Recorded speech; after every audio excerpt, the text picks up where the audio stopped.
প্রতিষ্ঠানের সম্মানিত সদস্য সচিব মাওলানা মোহাম্মদ আমিনুল ইসলাম সাইদি। তারপরে গ্রিড থেকে বিদ্যুৎ গেছে, আমি ডিজিএমকে ফোন করলাম, বললো যে ভাই গ্রিড থেকে চলে গেছে, আমাদের কিছু করার নেই।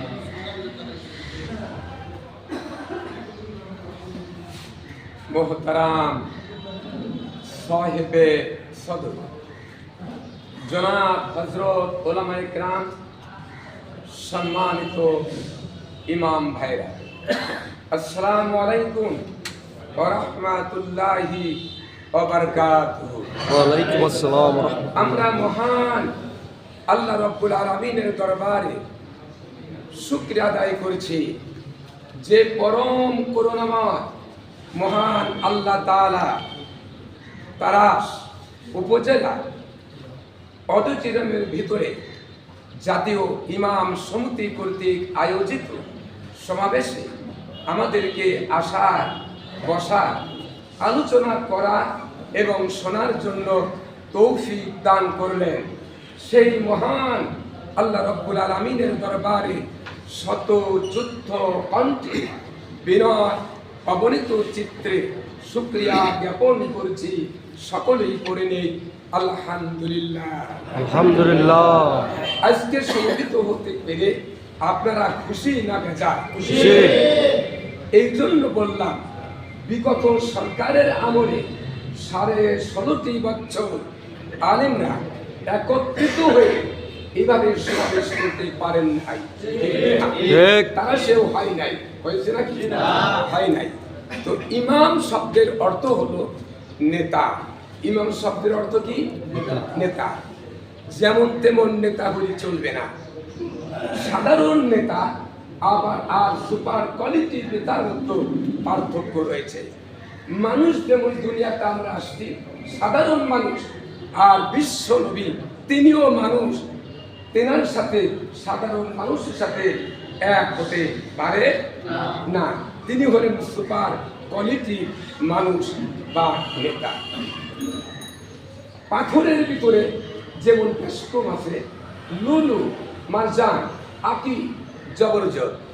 1 তোলা পাথরের দাম 50 থেকে 60,000 মূল্য হতে পারে।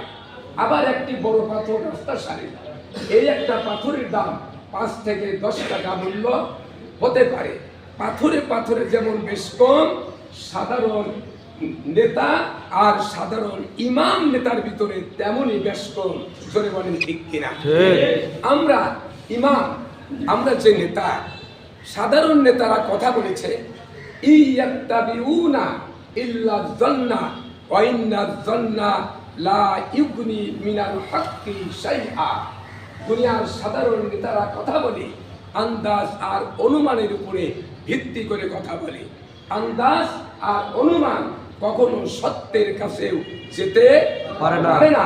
আর আপনারা ইমামগণ যে কথা বলে, নবী বলেছেন ইয়াত্তাবিউনা ইল্লা যান্না ওয়া মা তাহওয়াল আনফুস। নবী কথা বলেছেন, নেতা প্রত্যেকে আল্লাহর কথা বলেছে, এই জন্য শান্তি দিতে পেরেছে। যদি বলেন ঠিক কিনা? সাধারণ নেতা আমাদের হওয়া যাবে না। ইন্না কুন্না লাকুম তাবান ফাহাল আনতুম মুগনুনা আন্না মিন আযাবিল্লাহি মিন শাইইন। নিম্ন স্তরের লোকেরা সেদিন হাসরের ময়দানে বলবে নেতাদেরকে, ও নেতা সাহেবরা, যারা মানুষের তৈরি করা ধর্মনিরপেক্ষ মতবাদ কায়েম করতে চায়, সেই নেতাদের অনুসারীরা, কর্মীরা বলবে, ও নেতা সাহেব, আজকে জাহান্নামে যাওয়ার জন্য তোমরাই দায়ী। তোমরা আমাদের নামাজের কথা বলো নাই, চরিত্রের কথা বলো নাই, ইমানদারির কথা বলো নাই, হক কথা বলো নাই, আজকে জাহান্নামে যাওয়ার জন্য তোমরাই দায়ী। সেদিন যে নেতাদের কথা মতো মানুষের তৈরি করা আইন প্রতিষ্ঠার জন্য সংগ্রামে লিপ্ত ছিলাম, নেতা বলবেন, ক্বালু লাউ হাদানাল্লাহু লাহাদাইনাকুম সাওয়াউন আলাইনা আজাজিনা আম সাবারনা মা লানা মিন মাহিদ। বলবে, আল্লাহ যদি আমাদের বাঁচার কোনো পথ দেখাতে, আমরাও তোমাদের পথ দেখাতাম।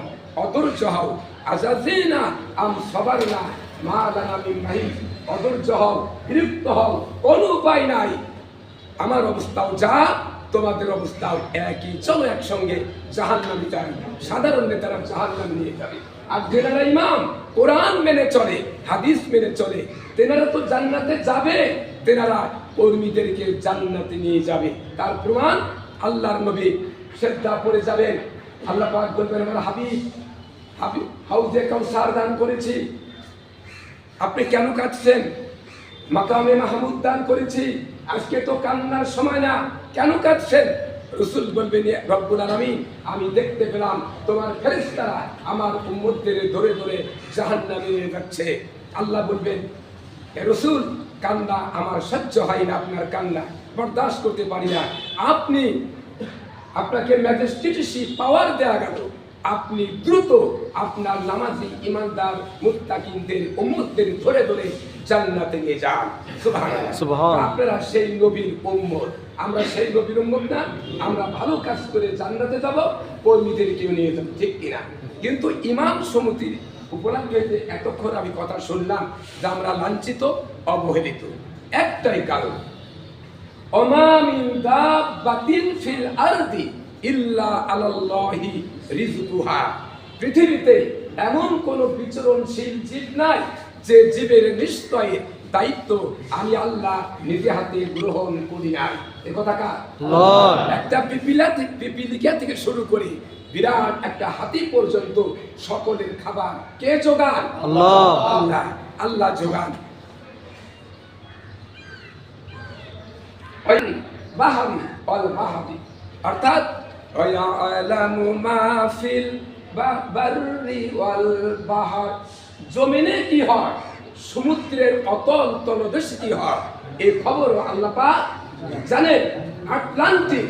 আটলান্টিক মহাসাগরের অতল তলদেশে কোন শৈবালের সাথে ছোট্ট পোকা লেগে আছে, ক্ষুধার যন্ত্রণা চিৎকার মারলো, মহাশূন্যের কেউ টের পায় নাই, সাগরের টের পায় নাই, পৃথিবীর কেউ টের পায় নাই। আল্লাহ পাক জানতে পেরে ফেরেশতার মাধ্যমে সেখানে তার খাবার পৌঁছে দেন। জোরে বলেন ঠিক কিনা? তাহলে ইমাম না খেয়ে থাকবে কেন? ইমাম কেন লাঞ্ছিত হবে, অপমান অপদস্থ হবে? আমার মসজিদে কালিয়াকান্দাপাড়া হুসাইনিয়া আশরাফুল উলুম মাদ্রাসা জুমার দিন আমি খতিব বক্তব্য দিচ্ছিলাম, একজন দাঁড়িয়ে বললেন, ইমাম সাহেব মাইক পারি ছাড়েন না, আজকে জুমার দিন, আজকে অনেক কাজ আছে, আপনি সংক্ষিপ্ত করেন। আমি বলছিলাম আপনারা আমাদের কথা শুনতে আসেন না, বক্তব্য হলেও আসেন না, ওয়াজ মাহফিলে জুমার দিন হাজিরা দেওয়ার জন্য আসেন, কথা তো আজকেই বলতে হবে। তো কেন বলতে সাহস পায়? আজকে আল্লাহ পাক পরিবেশ অনুকূলে এনে দিয়েছেন।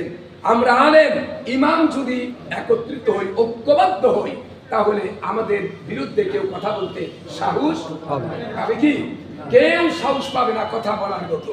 এই জন্য আমি বলবো যে ওমা মিন দাব্বাতিন, যে আয়াতটা পড়লাম এর অর্থ অনুযায়ী কিছু কিছু ইমাম, সকল না, কিছু কিছু ইমাম আছে আমরা, তারা কি করি, কমিটির উপরে আমরা নির্ভর করি, কমিটির গোলামি করি, যে যদি হক কথা বলি আমার চাকরি থাকবে না।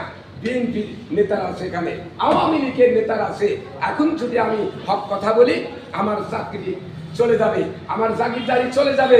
আমি সেই ইমাম ভাইদের বলবো যে আল্লাহর উপরে ভরসা করে, আটলান্টিক মহাসাগরের অতল তলে এসে ছোট্ট পোকাকে তার কান্না জেনে আল্লাহ যদি খাবার দিয়ে থাকেন, তাহলে ইমাম না খেয়ে মরবে না।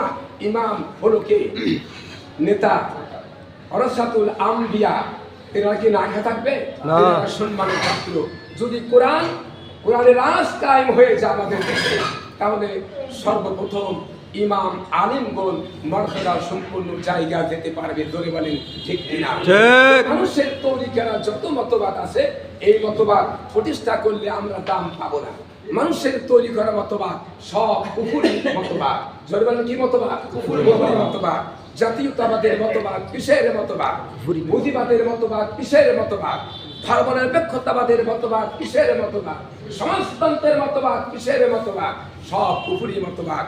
কোন মুসলমানের বাচ্চা যার গায়ে মুসলমানের রক্ত আছে, আল্লাহর দেখানো, রসুলের দেখানো ইসলাম ছাড়া অন্য কোন আন্দোলন করতে পারে না। হারাম হারাম। এদেশ কার? আল্লাহ। এদেশ কার? আল্লাহ। বাংলাদেশ কারো বাবার নয়, এদেশ খালিদ বিন ওয়ালিদের, এদেশ হাদি শরীফুল্লাহ, এদেশ শহীদ তিতুমিরে, এদেশ ছাত্র সমাজে, এদেশ আল্লামা সাইদির বাংলাদেশের অভ্যন্তরে আওয়ামী বাকশালী সহ ভারতকে না গলাবার সুযোগ আর দেওয়া হবে না। ঠিক। আমি আমার সংক্ষিপ্ত বক্তব্য এখানে শেষ করছি। আল্লাহ হাফেজ। বাংলাদেশ জিন্দাবাদ। আসসালামু আলাইকুম ওয়া রাহমাতুল্লাহি ওয়া বারাকাতুহু।